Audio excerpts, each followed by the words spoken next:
दोस्तों, welcome back to my channel real crime story. I hope आपको मेरी पिछली कहानी पसंद आई होगी। आज भी एक ऐसी ही सनसनीखेज कहानी मैं आपको सुनाने जा रही हूँ। दरअसल ये कहानी है एक फेमस यूट्यूबर की, जो कि यूट्यूब पर ईशा आलिया के नाम से मशहूर थी। कौन थी ये ईशा आलिया और क्या थी उसकी कहानी, आइए जानते हैं। पर आगे बढ़ने से पहले मेरे चैनल को प्लीज़ लाइक कीजिए, इस स्टोरी को ज़्यादा से ज़्यादा शेयर कीजिए। चलिए आइए सुनते हैं यूट्यूबर ईशा आलिया की कहानी। दरअसल ये कहानी झारखंड की एक फेमस अभिनेत्री की है, जो यूट्यूब पर ईशा आलिया के नाम से मशहूर थी और उनके यूट्यूब चैनल पर करीब 1 लाख से ज़्यादा सब्सक्राइबर भी थे। वैसे तो इनका असली नाम रिया कुमारी था, लेकिन इसने जब यूट्यूब पर अपना चैनल बनाया तो उसने उस पर अपना नाम रिया कुमारी से ईशा आलिया रख दिया। तब से बस ये ईशा आलिया के नाम से मशहूर हो गई थी। सब कुछ ठीक ही चल रहा था, पर अचानक एक दिन एक ऐसी भयानक घटना घट जाती है जिसके बारे में रिया उर्फ ईशा ने कभी सपने में भी नहीं सोचा होगा। और इस घटना को अंजाम देने की प्लानिंग की पूरी कहानी सुनने के बाद आप और भी ज़्यादा हैरान हो जाओगे। दरअसल रिया झारखंड की राजधानी रांची में रहती थी। रिया काफ़ी खूबसूरत थी। उसने साल 2009 में झारखंडी फिल्म इंडस्ट्री जॉलीवुड में कदम रखा था। रिया ने काफ़ी कम समय में बहुत ज़्यादा नाम कमा लिया था। यह झारखंड की फेमस एक्ट्रेस में से एक थी। रिया के पति का नाम प्रकाश था, जो कि एक फिल्म प्रोड्यूसर थे। रिया कुमारी प्रकाश से प्यार करती थी, इसलिए उसने प्रकाश के साथ लव मैरिज की। रिया ने रांची के टैगोर हिल एरिया में एक फ्लैट लिया था और इसी फ्लैट में वो अपने पति प्रकाश और अपनी 3 साल की लड़की के साथ रहा करती थी। एक दिन रिया अपने पति के साथ कॉस्ट्यूम की खरीदारी के लिए रांची से कोलकाता जा रही थी। रिया अपनी कार में बैठी हुई थी और उसके हाथ में उसकी 3 साल की बेटी भी थी। रिया बेहद खुश थी, लेकिन उसे क्या पता था कि आज उसकी ज़िंदगी का आखिरी दिन है और आज के बाद वो इस दुनिया को हमेशा हमेशा के लिए अलविदा कह देगी।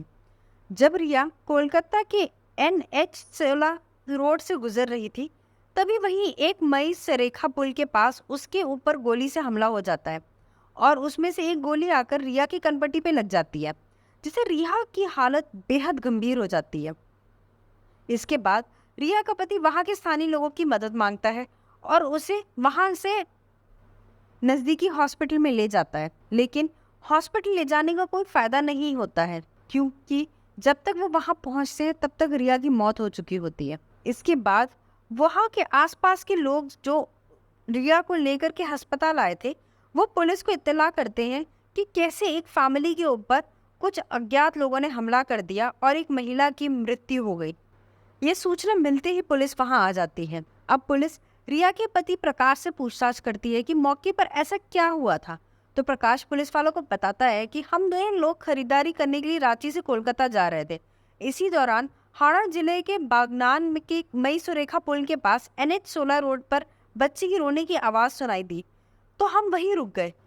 रिया गाड़ी को साइड में लगाने के लिए कहती है और जैसे ही रिया गाड़ी से बाहर निकलती है, वैसे ही रिया के ऊपर कुछ अज्ञात बदमाश हमला कर देते हैं। दरअसल वो रिया पर हमला लूट के हिसाब से करते हैं, इसीलिए रिया और उन लोगों में छीना झपटी होना शुरू हो जाती है।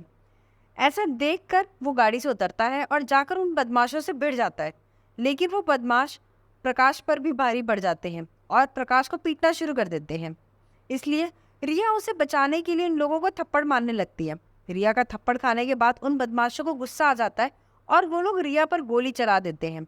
इसके बाद जब प्रकाश वहां शोर मचाना शुरू कर देता है, तो वहां पर भीड़ इकट्ठा हो जाती है और वो लोग वहां से भाग जाते हैं।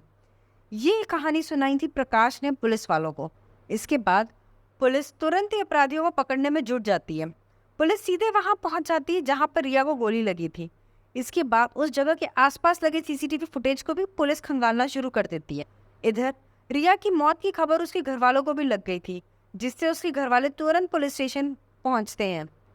रिया का शव को पोस्टमार्टम के लिए भेजा जाता है और पोस्टमार्टम होने के बावजूद भी रिया को उनके घर वालों के हाथ नहीं सौंपा जाता और रिया की वो बच्ची जो अभी तक 3 साल की थी, उसे भी पुलिस अपने पास ही रखती है और उसकी अच्छे से देखभाल करती है।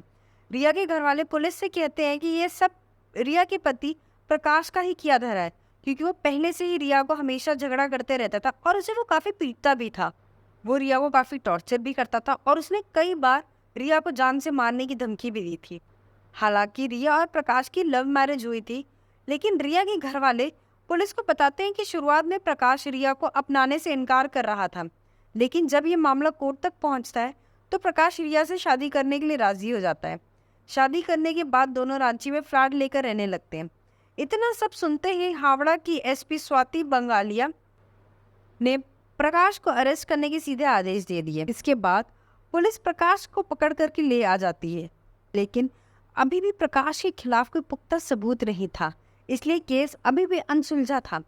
इसके बाद पुलिस इस केस की पड़ताल शुरू करती है। इस दौरान बंगाल की पुलिस ने रांची के गोंदा थाने क्षेत्र में मोहित कुमार नाम के एक शख्स को गिरफ्तार कर लिया, क्योंकि बंगाल पुलिस का मानना था कि रिया की हत्या में इस शख्स का भी हाथ है और इसी शख्स ने रिया के पति प्रकाश को रिया को जान से मारने की बंदूक दी थी और इसी ने प्रकाश के साथ मिलकर रिया की हत्या को लूट साबित करने की साजिश रची थी। पुलिस की जांच के हिसाब से प्रकाश और मोहित एक दूसरे से सोशल मीडिया के जरिए संपर्क में थे। दोनों के बीच फेसबुक के मैसेंजर और इसके बाद फोन पर लंबी चौड़ी बातचीत हुआ करती थी।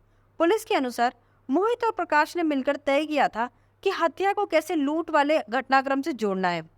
पुलिस ने मोहित के साथ इस केस में अब तक कुल 3 लोगों को गिरफ्तार कर लिया था, जिसमें तीसरा गुनहगार प्रकाश का भाई संदीप था। पुलिस के मुताबिक प्रकाश ही रिया का हत्यारा है। उस दिन प्रकाश ने ही रिया को गोली मारी थी। उसने पहले से ही पूरा प्लान कर लिया था और उस रास्ते में गाड़ी रोक करके जानबूझकर कि उसने उसकी कनपट्टी पर गोली सटा कर उसे गोली मार दी थी और अपने बचाव में उसने पुलिस को एक झूठी कहानी सुनाई, जिससे ही पुलिस को ये लगे कि ये सारा का सारा मामला एक लूट का है और पुलिस उन लुटेरों को ढूंढने में लगी रहे और ये केस हमेशा के लिए अनसुलझा रह जाए।